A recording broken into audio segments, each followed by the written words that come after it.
और भगवान विठोबा को प्रणाम कर कर मैं मेरी बात की शुरुआत करता हूं।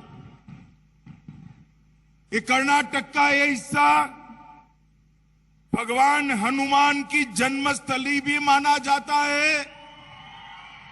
मैं अंजनी पुत्र वीर हनुमान को प्रणाम कर कर मेरी बात की शुरुआत करना चाहता हूं।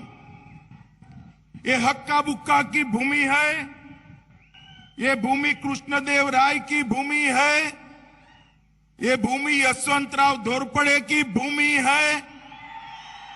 ये भूमि को प्रणाम कर कर मैं मेरी बात की शुरुआत करना चाहता हूं।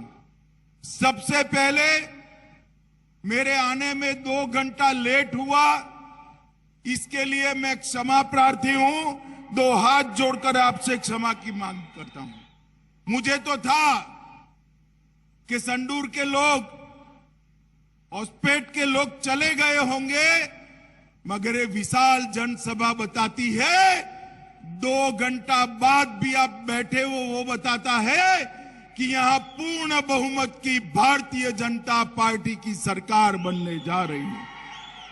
मित्रों, 2014 और 19 में आपने मोदी जी को आशीर्वाद दिया, मोदी जी प्रधानमंत्री बने। 18 के चुनाव में येदियुरप्पा जी के नेतृत्व में भारतीय जनता पार्टी सबसे बड़ी पार्टी बनी, मगर कुछ सीटें हमें कम दे दी।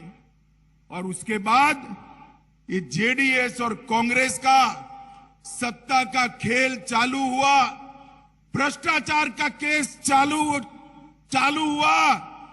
ये कांग्रेस और जेडीएस दोनों परिवारवादी पार्टियां हैं। मित्रों, लोकतंत्र में परिवारवादी पार्टियां कभी जनता का, गरीब का कल्याण नहीं कर सकती। मित्रों, आज मैं आपको बताने आया हूं कि यहां पर भारतीय जनता पार्टी पूर्ण बहुमत के साथ आपका आशीर्वाद प्राप्त करने के लिए लड़ रही है। आज मैं कर्नाटक की जनता को बताने आया हूं, जेडीएस को दिया हुआ एक वोट, जेडीएस को दिया हुआ एक वोट कांग्रेस पार्टी के पास जाने वाला है, और कांग्रेस पार्टी को दिया हुआ एक वोट सिद्धरामैया और उनकी एटीएम सरकार, जो दिल्ली का एटीएम थी, भ्रष्टाचार करती थी, उसको जाने वाला है। मित्रों, आज मैं कहने आया हूं, मोदी जी के नेतृत्व में देश को सुरक्षित करने वाली भारतीय जनता पार्टी एक और है, और दूसरी ओर राहुल बाबा के नेतृत्व में टुकड़े टुकड़े गैंग के साथ जुड़ी हुई कांग्रेस पार्टी। ये दोनों के बीच में आपको तय करना है। मित्रों, मैं कर्नाटक में आया हूं, मैं आपको कहने वाला आया हूं, पीएफआई पर नरेंद्र मोदी जी ने बैन लगा दिया, पीएफआई को बंद कर दिया। मुझे बताइए मित्रों, पीएफआई पर बैन करना चाहिए या नहीं करना चाहिए? जोर से बोलो, करना चाहिए या नहीं करना चाहिए? ये जब कांग्रेस की सरकार थी तब पीएफआई पर 1700 से ज्यादा केस वापिस लेने का काम किया था। ये नरेंद्र मोदी सरकार, आप मुझे बताओ भाई, अयोध्या में राम मंदिर बनना चाहिए या नहीं बनना चाहिए?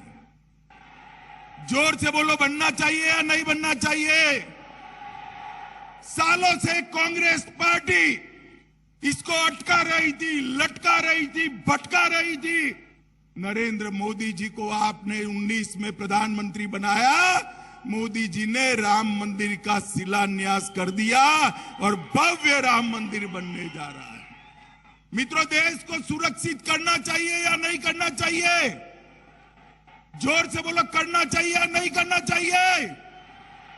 इस सालों से कांग्रेस पार्टी, सोनिया और मनमोहन सिंह 10 साल तक रहे, कई सारे हमले हुए, पाकिस्तान के कोई जवाब नहीं दिया जाए। मोदी जी की सरकार बनी, मोदी जी ने उस वक्त भी पाकिस्तान ने हमला किया उरी और पुलवामा पर।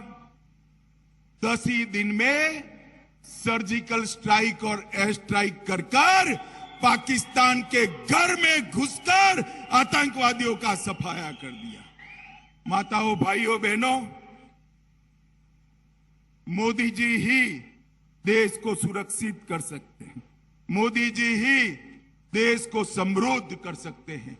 एक कांग्रेस पार्टी नहीं कर सकती। एक सीएम पद है, सीएम के लिए डीके शिव कुमार और सिद्धरामैया दोनों लड़ रहे हैं और दूसरे भी कई प्रत्याशी तैयार हैं। इनकी लड़ाई में कर्नाटक की जनता का कल्याण नहीं होगा। कल्याण, कर्नाटक का कल्याण करना है तो केवल और केवल भारतीय जनता पार्टी की सरकार चाहिए। मित्रों, मोदी जी ने गरीबों के घर में गैस भेजा, शौचालय भेजा, बिजली भेजी, बैंक अकाउंट भेजा, 5 लाख तक का स्वास्थ्य का पूरा खर्चा उठाया। और मुझे बताओ, बेल्लारी वालों, हॉस्पिटल वालों, सबने कोरोना का टीका लिया है या नहीं लिया है? कोरोना का वैक्सीनेशन हुआ है? वो जरा हाथ ऊपर करो तो। सबका हो गया ना? एक पैसा देना पड़ा है क्या? जरा जोर